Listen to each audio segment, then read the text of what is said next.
后来古早人咧讲，生会过着麻油芳，生袂过着四地帮。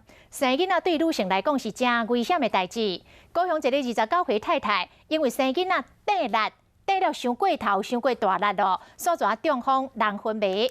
加在经过1年外复健甲治疗，即卖已经恢复健康咯。 规家伙5个人笑甲真欢喜，但是画面当中29岁妈妈去年生囝了后，竟然中风，插管送入去加护病房。卫生纸摕一身体作虚倒伫病床顶悬，敢若会当抱囡仔无多饲奶，因为身体倒平，暂时袂顶袂动，才当生囝生了尔，就搁送入去开刀房检查了，发现讲竟然是罕见的动静脉各样地输中风。不是非常的常见，除非病人本身就有心脏血管方面的一些疾病。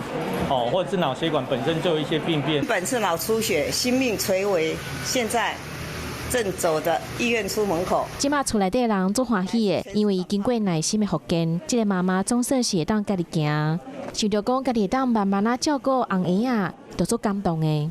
因为那时候我是整个都瘫掉，从高一出来到这边是瘫掉，没办法站。脑伤我还可以顶多用一只手 hold 住它，然后抱着当走来走去，可是还是怕会跌倒。原本生囡仔是足欢喜的代志，无经过生死关练一回。医师提醒讲，平常时若是头痛或者是身体无爽快，上好是看医生。